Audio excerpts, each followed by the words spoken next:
Hello kids! So today's little mini tutorial might gloss over some basics for those of you who haven't taken my Intro to Couture beading class, but hopefully there's still enough information contained within that it will be fun for you to play around. I did try to record something that included my face, but I'm going to the gym for the first time right after this, and it's the first time in 2 months because my leg is finally healed enough that I can start to do things again, so that's pretty exciting. Still no running or yoga for me, but I can start to do some things that involve my calf.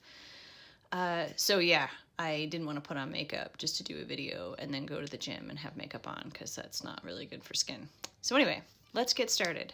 You can see here our example that we're working from. And as I mentioned in the newsletter, I was inspired to show you guys this because of the Hermione de Paula fringy sample that she showed the other day. I go on and on about tension a lot in my class. My tool is very, very snug. It's got the tension that we talked about in class. So it's going to be, you can use a little lace applique or you can just draw something and work with that. I had these little tiny flowers left over from Jen's wedding gown. I always save bits of lace for some reason. I'm a little bit of a fabric hoarder that way. So I'm going to use these to build on. If you don't have little bits of lace at home, you can just, I mean, a lot of the time I just go online and look for patterns and things just to get a bit of an example to start working from.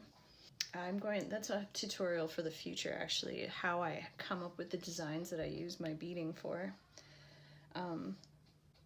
Just like almost anything else, we start with inspiration photos and then I'll bring in specific references and then just build on it from there. So just quickly, I'm just gonna whip stitch this to my frame very quickly.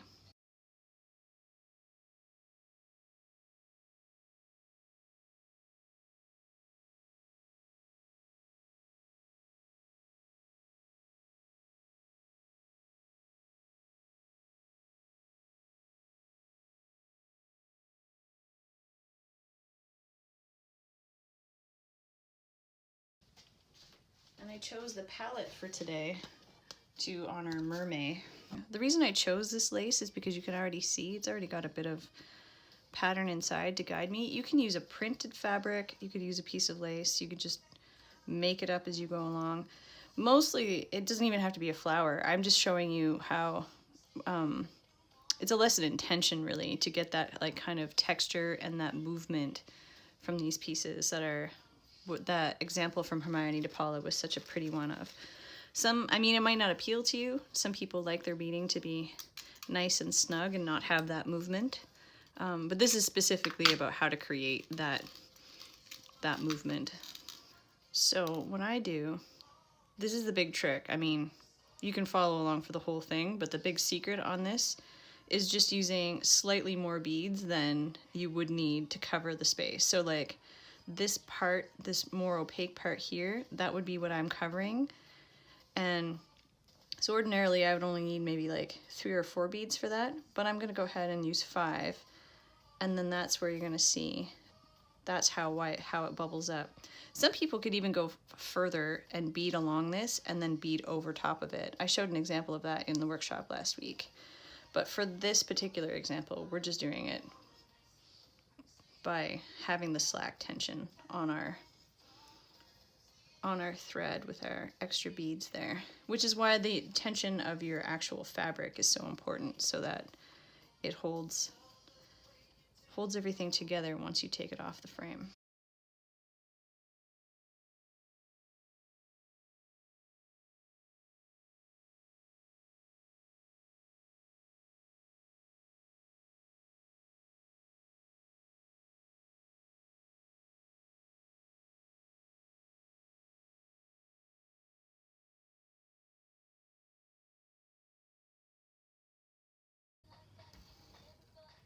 I was working with 5 as I went along this edge. I started with 5 and then I put 6 on there, even though I'm coming up here just so that it crawls up the side of the petal. and makes it more petal-like. A big part of beading, and this is something that just comes with practice and developing your eye for it, is placement. Keep in mind I've been beading for like just a ridiculously long time now, over 20 years. So there are some things that I sort of forget, don't just come naturally, but don't let it intimidate you. All of this just comes with practice.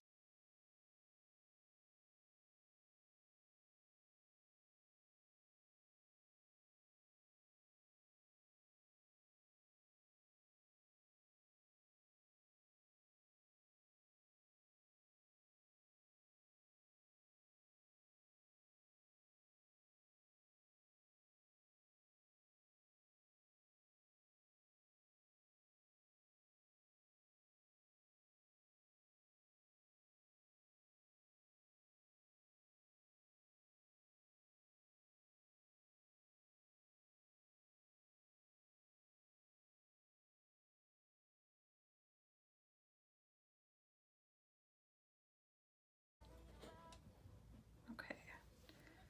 Change perspective slightly, come in a little bit closer so that you have a clearer picture of what it is that I'm doing. I'm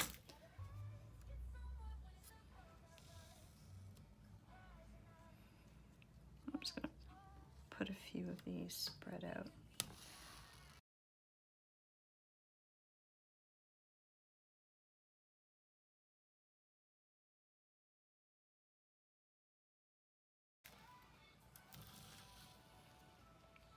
All right, now it's time to add the silver. Okay, now for this part, again, same concept as the rest of it. We're gonna put slightly too many beads on our thread so that it's got that loose looking texture. So that looks good. Maybe one extra.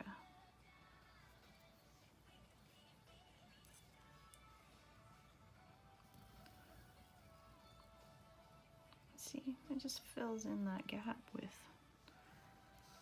a nice loop of beads.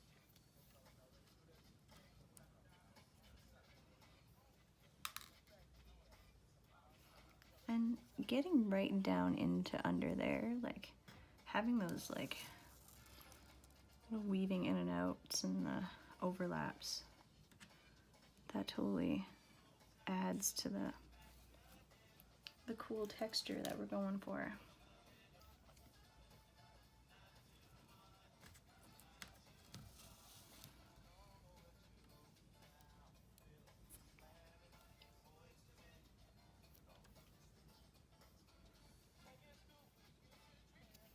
So when I'm laying down these petals, I've started right up against the top there, and I'm coming right down straight to the bottom of the petal. But this is what I was saying, like you can kind of push them with your finger to wrap around.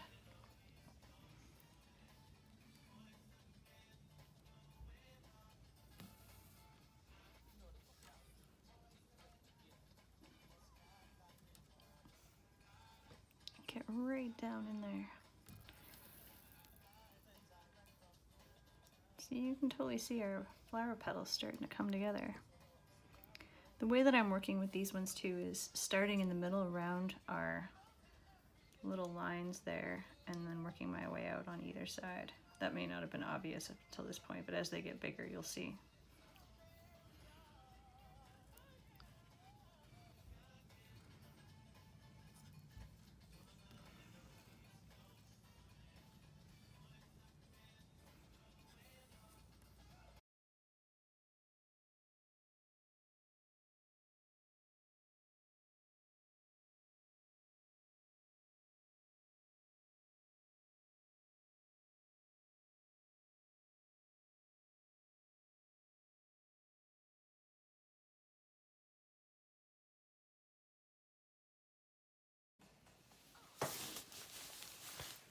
All right, time for our mermaid ones.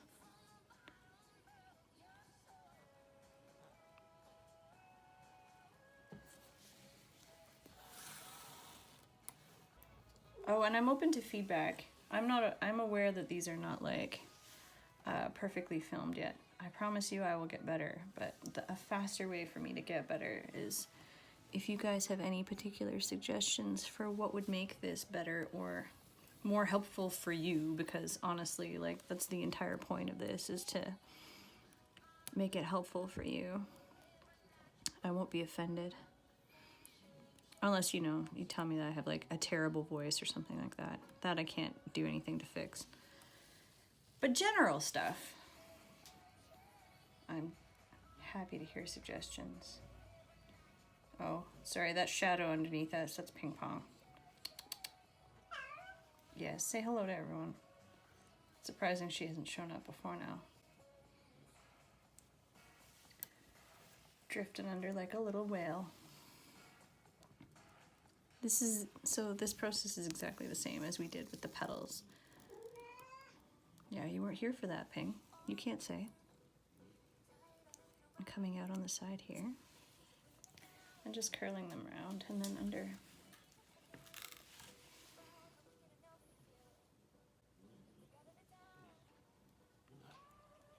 Are you gonna give the tutorial a try, Ping?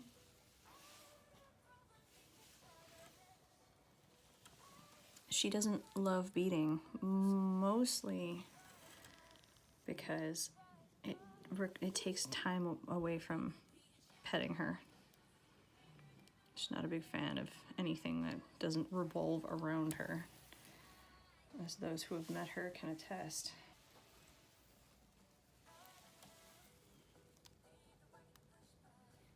So I've got this, you can see I've come out really close to the top, and then I kind of push it into so that it's like going slightly under my last one.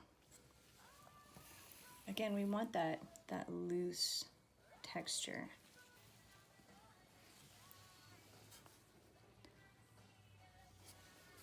So you see, pulling slightly under to get that little twisted petal look.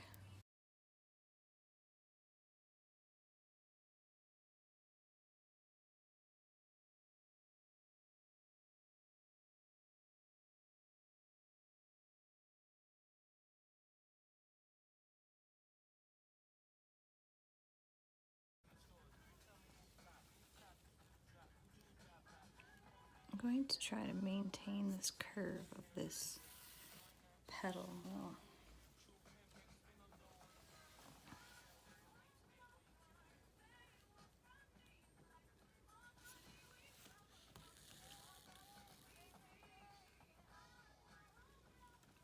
Oh, it seems like it's working. I like it.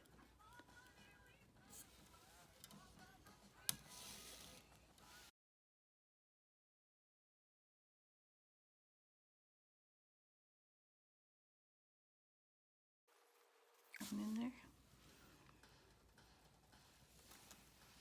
I like that. I think it's got like a nice good texture to it.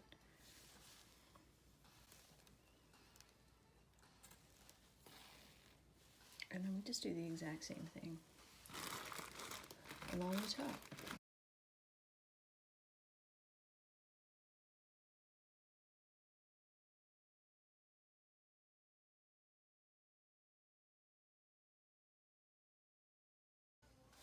So the way that I'm directing the direction of the beads, like my first one came down straight and then the other ones are sort of angling around it. And I start pretty close at the top, but then if you tuck in along the sides, you can kind of get that sort of petal shape going. And again, that adds to our sort of imperfect, kind of messy look that is the charm of this particular style.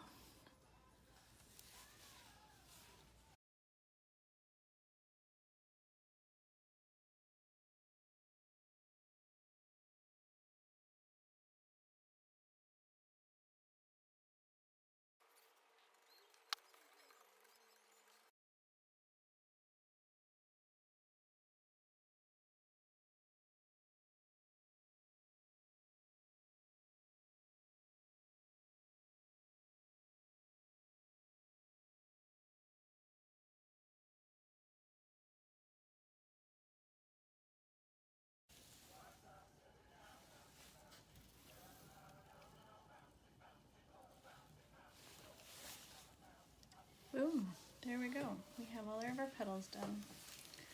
And then to finish, honestly, I just like threw 3 pearls on our little dots there.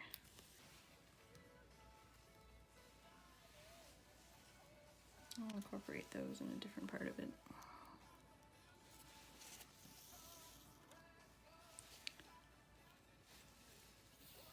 It is worth trying.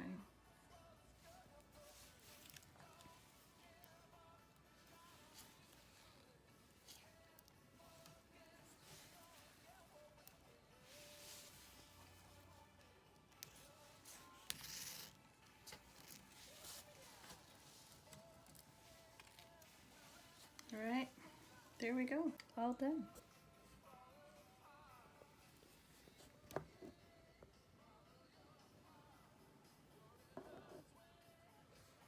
It's a yummy texture,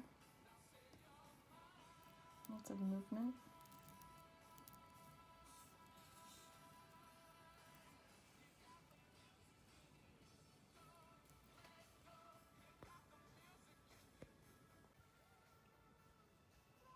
That's it.